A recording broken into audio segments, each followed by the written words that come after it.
Hi, everybody.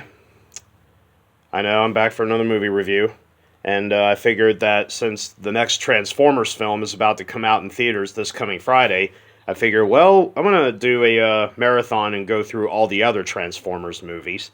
So I figured the best way to start would be at the very beginning, and instead of starting with the first film that Michael Bay directed, I'm talking about the first Transformers film that ever got released theatrically. So I'm gonna go ahead and take a peek at the Transformers the movie. The Transformers the movie is an animated film that came out back in 1986 and was essentially based off of the animated series that debuted back in the early 1980s. The Transformers movie takes place during the somewhere between the second and third seasons of the animated series. It's meant to bridge the gap between those, and essentially it follows Unicron. That in the Transformers universe, Unicron is essentially a giant, basically a gigantic mechanical life form that essentially swallows and eats planets whole. And it's basically headed straight for Cybertron, the home of the Autobots. And of course, the Autobots are still at war with their rivals, the Decepticons, led by Megatron, and of course the Autobots led by their leader Optimus Prime. So essentially, yeah, it's kind of hard to describe the story here because unless you watch the animated series, you probably won't get the story as much. Simply put, Unicron is a giant mechanical monster that essentially is swallowing planets whole, destroying them, and he's headed straight for Cybertron. And basically, Optimus Prime, the head of the Autobots, is constantly at war with the Decepticons, led by Megatron, and their constant battle. After now, they've taken the battle straight to Earth almost. After their war has essentially wiped out Cybertron, and now Unicron shows up and is planning to essentially pretty much wipe out pretty much any form of resistance that crosses his path. But after Megatron is supposedly defeated by Optimus Prime, and Optimus Prime is severely injured in the process, and ultimately sacrifices himself to give his life to Ultra Magnus, who is now the new head of the Autobots, which did shock and surprise a lot of people at the time when, wait a minute, we lose Optimus Prime? Yeah, surprisingly, he, sorry, I did not mean to give away a spoiler alert, even for people that, well, obviously, but at this point, this movie is literally, worshipped by fans, but I apologize if I gave anything away, sadly, in advance, for anybody that has yet to see the film. But like I said, the movie essentially, as I said, bridges the gap between the second and third seasons of the animated series that came out back in the 80s. The movie, this was actually the first Transformers film to ever get a theatrical release, long before any of the Michael Bay Transformers.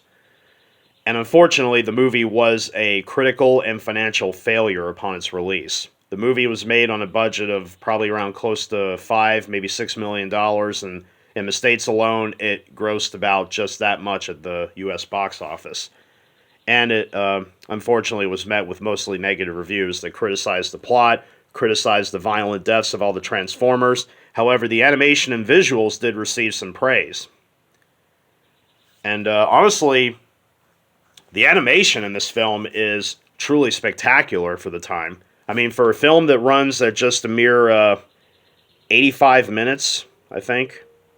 I'm trying to find the runtime here. Oh, there it is. Sorry. 85 minutes. There's a lot packed. There is actually a lot packed into this movie. A lot.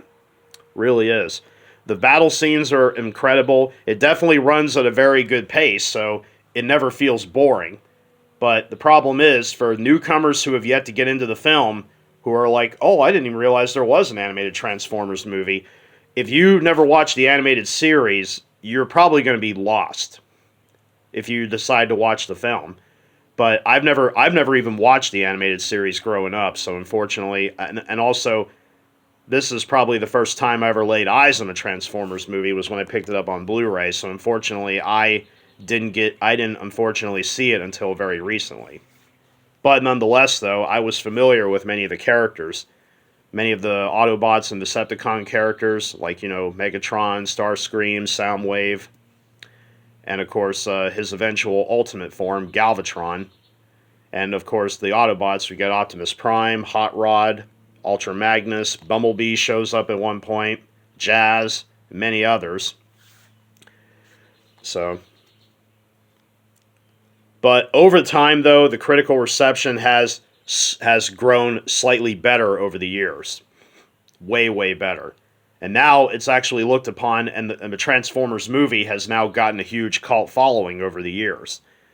And honestly, I think it holds up pretty well. The animation looks amazing for its time. Even for 1986, it holds up incredibly well. But one of the things that I think was one of the best aspects of the film was definitely its music.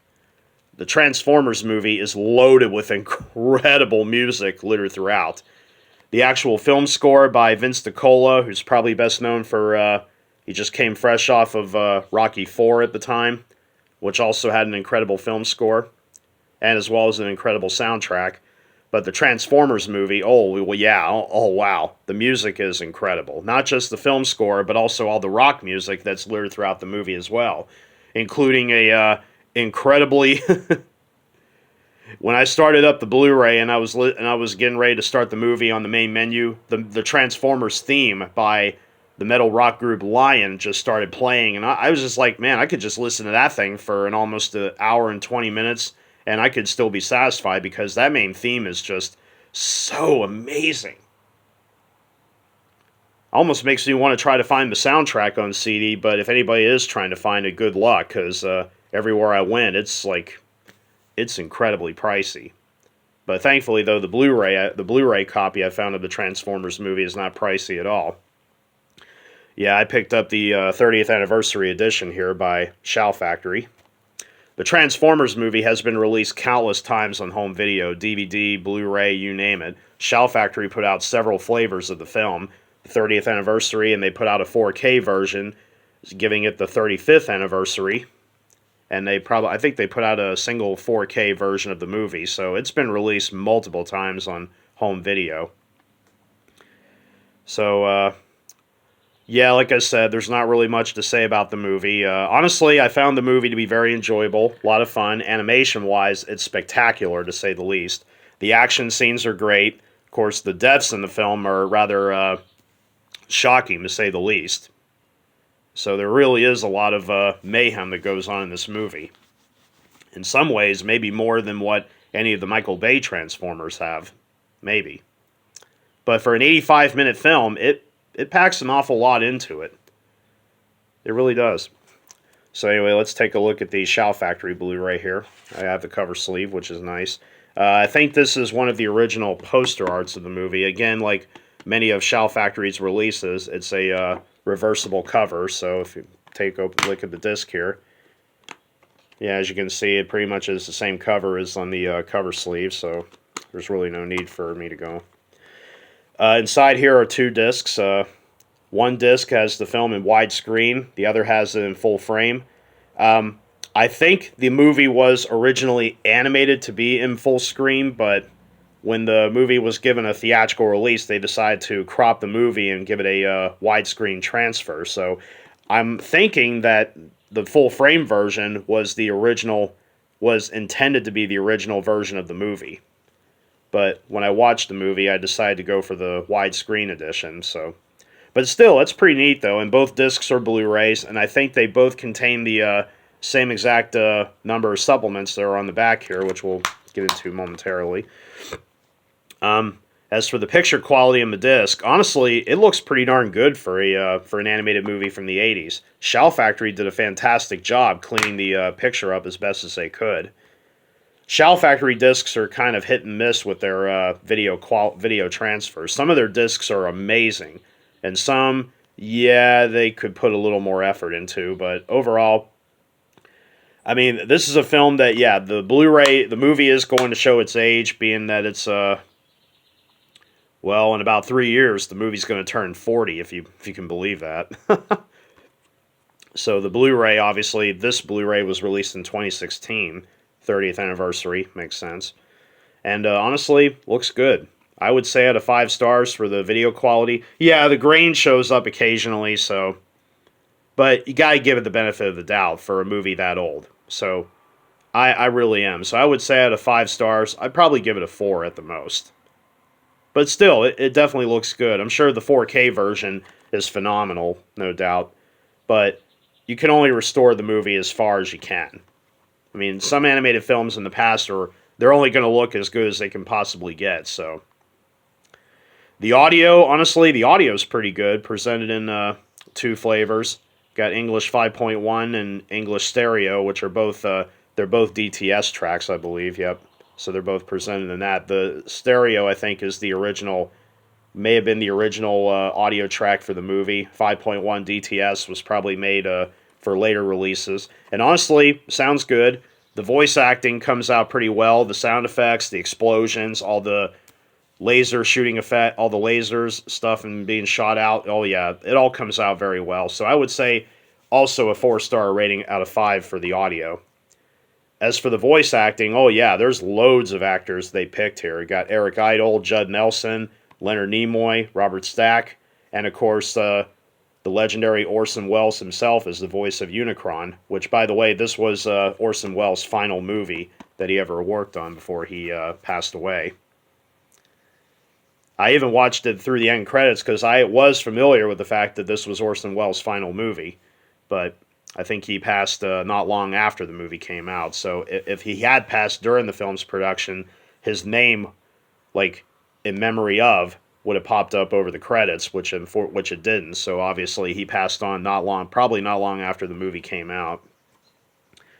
But Orson Welles, of course, if anybody knows who he is, he's a memorable figure in film history. Of course, is known for Citizen Kane, obviously.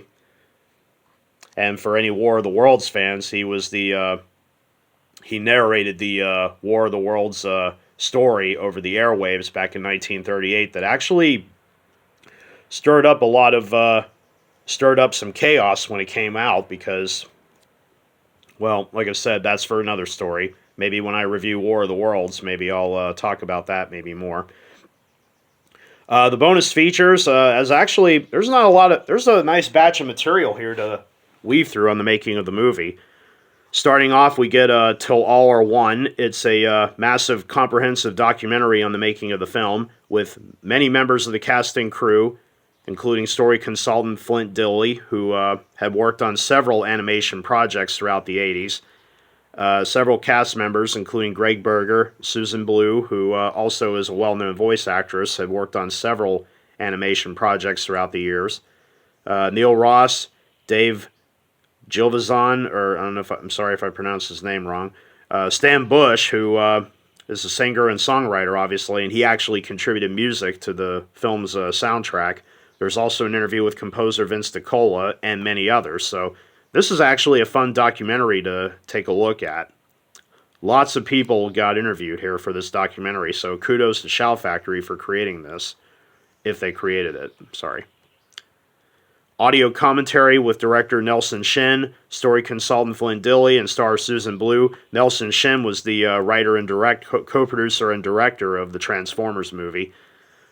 This commentary is interesting to listen to, although Nelson Shin at some points can be kind of hard to understand since the man is pushing into his 90s and he's also Japanese, so some of the stuff he's going to say can be a little difficult to understand, so... But other than that, though, it is interesting to hear them finally talk about their experiences on the Transformers movie. There's several featurettes in the film, featurettes that talk about a lot of the animation and stuff that goes on with the movie. There's also storyboards, trailers, and TV spots. So honestly, this is not a bad batch of supplemental material. I would say out of 5 stars, I'd probably give the bonus material also a 4 out of 5. So yeah, it actually gets a nice batch of extras for the movie here. So all in all, this is actually a well-rounded out Blu-ray package for the Transformers movie. It really is. Now the 35th anniversary edition, for anybody that did pick it up, it's probably cheaper to get. Although I was lucky to find the 30th anniversary edition because this is the one I wanted because I wanted to get the widescreen version on Blu-ray. Now, if the 35th anniversary edition does come with the 4K version of the movie, and the second disc that's included is only the full screen Blu-ray from the 30th anniversary edition here. So, but either way, it really doesn't matter which version of the film you own. I would definitely say if you haven't seen the Transformers movie, the movie, give this one a try. I mean, definitely give it a watch. It's actually worth watching if you're a fan of animation. And if you're a huge fan of the Transformers franchise, definitely add this one to your collection. There's people out there that are still saying that this is the best Transformers movie ever made. And after giving it a watch, I can understand why. It fulfills a lot of things that diehard fans of the franchise actually love. It has plenty of action. The animation is incredible. Pretty much most of the characters many people remember from the Transformers series are in this movie. So, like I said many times, for an 85-minute feature film, it packs a lot more. I feel like this movie has a lot more packed into it than any of the Michael Bay Transformers. So, yes, definitely give this one a watch. So, this concludes the presentation. I hope you enjoyed it. I will continue to do more movies reviews in the days to come. If you like this stuff, don't forget to hit like and subscribe to my channel. So until then, take care and be safe. I thought you were made of sterner stuff.